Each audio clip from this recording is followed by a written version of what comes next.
Hey guys, welcome back to another video. Last week I posted the unboxing and the first look of the Redmi 4, and in that video I promised that I'll be posting the in-depth review video of the device within a week, and this is it.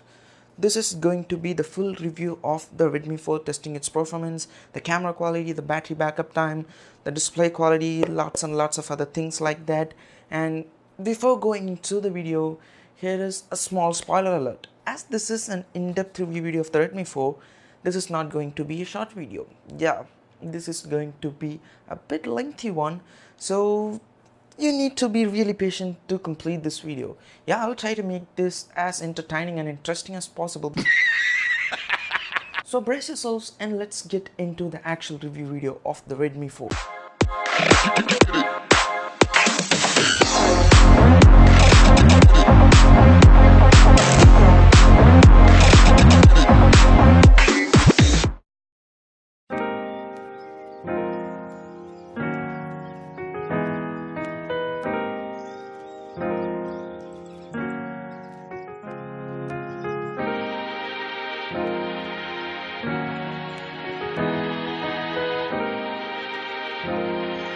First, let me give you some unknown information about the Redmi 4. This Redmi 4 comes in 3 spec-wise variants and 2 color variants.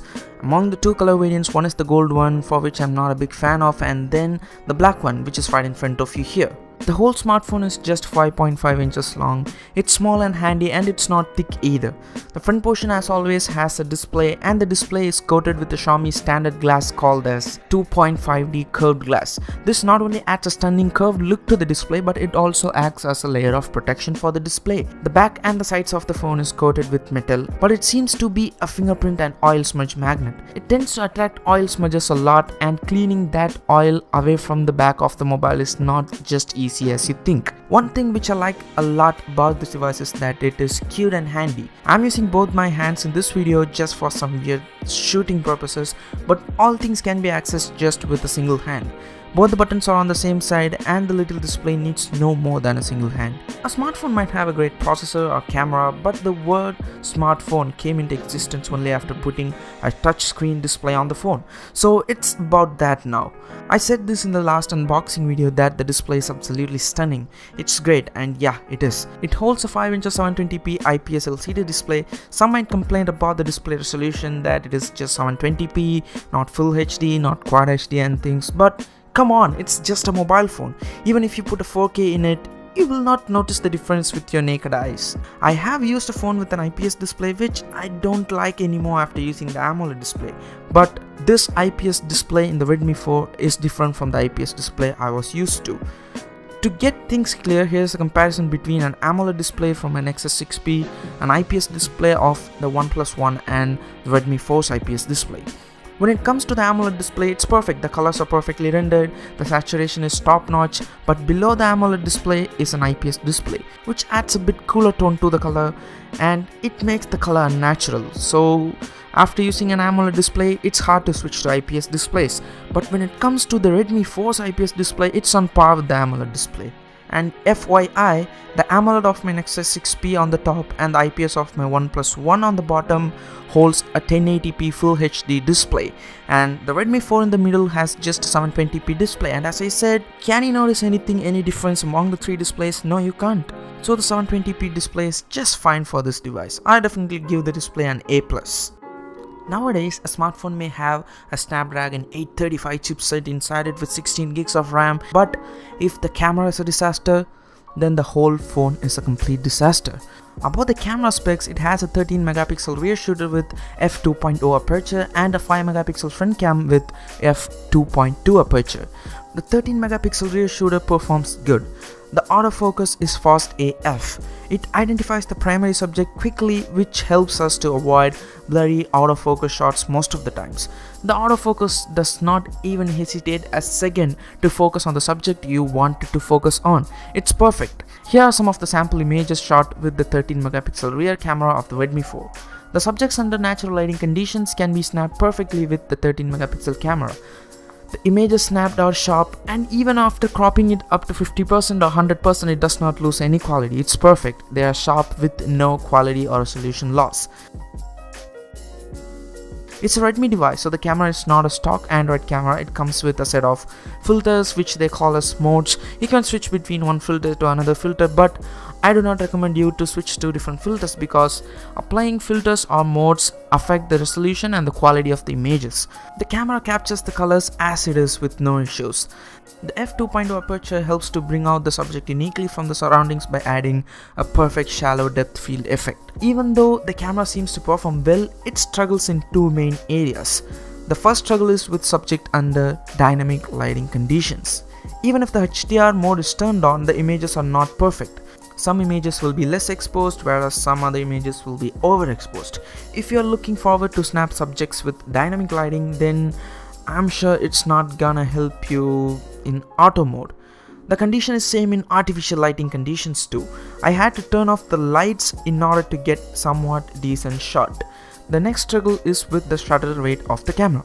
The camera snaps pictures well and good, but if you want to capture a moving subject, then it is going to be slightly impossible. Here I actually tried to snap the candle with the flames pointing upwards, but the instant when it captured the image, I noticed that the shot was not what I expected from it. The 5MP front camera also performs good. The autofocus of the front camera works just fine like the rear one. It automatically focuses on the subject instantly without any hesitation or whatsoever. For static non-dynamic lighting subject capturing, the camera performs good, and considering the price range, it's great. Xiaomi phones are known for their great performance, and Redmi 4 is not an exception from that lineup. The Redmi 4 holds a Qualcomm Snapdragon 435 octa-core processor, and that does its job well and good. I usually don't like judging the performance of a smartphone by running benchmarks, but if you trust benchmark results, then here are the benchmark numbers.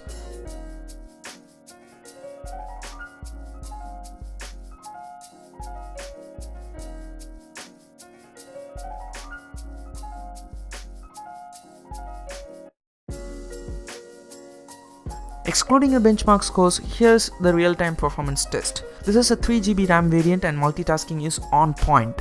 I opened a few random apps along with an intensive game running at the background. Usually some smartphones shows a little lagginess when running multiple tabs in the background, but that is not the case with the Redmi 4. It opened all the apps right where I left them like a pro.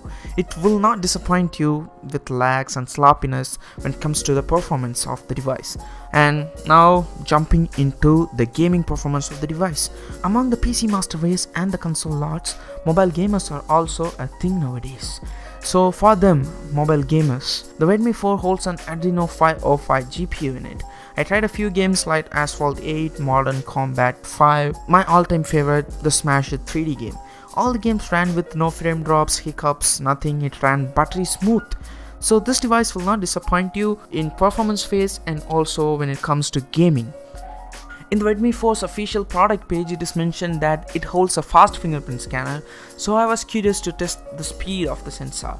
And it's quick, but not as fast as I expected. The speed of the fingerprint sensor is fine, it's equal to the Nexus 6 speed, works just fine, but the weird thing is that sometimes the fingerprint sensor of the Redmi 4 behaves in an awkward manner. I registered all the portions of my fingerprint, but it recognizes only certain portions, which is not a good thing. It's not a major issue, but fingerprint sensors are meant to be instant, but if they behave weirdly and slowly, that's of no use. So the fingerprint sensor disappoints me a bit. Next up, let's jump into the audio section of the Redmi 4. The Redmi 4 here holds a pair of stereo speakers at the bottom of the device, and the speakers sound absolutely fantastic. But that's not all of it. I think Redmi did something with the speaker firmware in the software side, which seems to refine the audio coming out of the speakers. In some cases, the low frequency sounds from the audio are completely cut off and the audio feels unnatural. I'm also not okay with the position of the speakers. Most of the smartphone manufacturers put their speakers at the bottom of the mobile, but the bottom placement is not good, because if you want to use your mobile in landscape mode, like say you want to watch a movie or you want to play a game, then you will completely cover both the speakers with your finger, and that's not a good thing while you're watching a movie or while you're listening to songs. It sounds great, but some audios are extremely refined and they feel unnatural, and the placement is also a bit disappointing. Well, I have said enough about all the other things, and here's the turf where Redmi is the king: the battery performance.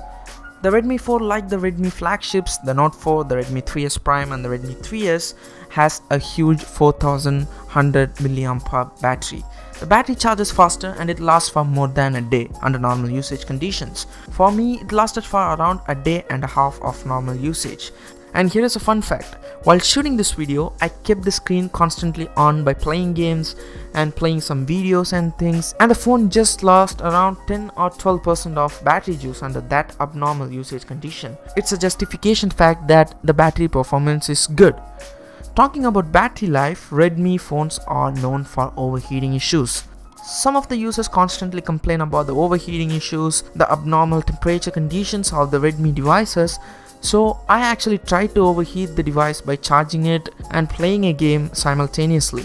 You know, charging heats up the battery and playing a game heats up the internal hardware like the processor and GPU. If both the things heat up, then I will feel the heat in my hand. But to my surprise, the device does not overheat at all.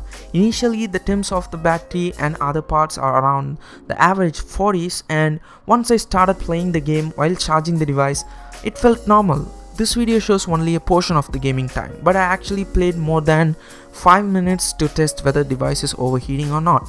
Even after that, the temps just raised a plus 10 degrees Celsius. It went from average 40s to average 50s, which is not overheating at all. It's completely normal. I'm using this for more than a week and I noticed no overheating issues, so don't worry about the heating issues if you're going to get this one. So I think that I have talked a lot about the hardware stuffs. So now it's time to get into the software things. The Redmi 4 still runs the Android 6.0, which might sound disappointing to some of you. So I hope it gets an update soon. It's a Redmi device, so it is known to run a customized version of the operating system. I'm not a big fan of customized Android UIs, so I switched from the MIUI and I installed another launcher, but I cannot change other things without rooting the device. So if you're not a big fan of this user interface, then it's Android after all. You can change anything you want by rooting the device, right? So that's it with the software side and the hardware side of the device. And I think we are at the end of the road now. So wrapping up the whole review, is this Redmi 4 a bad device? No, definitely not. This is absolutely a good device, but when it comes to a smartphone, it all depends on user perspectives. If you are looking for a smartphone with great performance, long-lasting battery life and stunning display and a handy look, then this is a good to go option. But if you are looking for a smartphone with high-end camera performance, lots and lots of camera essentials and things, then this is not a good to go option. It has a good camera, but it lacks some essential features like the dynamic range mode. It's not that good, the shutter speed is slow, and it lacks optical image stabilization. So it's not good for photographers, but it is good for people who are looking for a high performing device in the price range of around 10,000 to 12,000. Now this here is a 3 gigs RAM variant, so it costs around 9,000. There's the high-end model which has 4 gigs of RAM and that goes for around 11,000. The sad thing here is that this Redmi 4 goes on sale only on limited days. This can be purchased only through Amazon flash sale, and the link is down in the description. Click that and subscribe for Amazon newsletter, so when this Redmi 4 goes on sale, you will receive the notification. And as always, thanks for watching, and I will hopefully meet you guys and girls in the next one. Till then, it's bye bye from IT Assistors. Bye.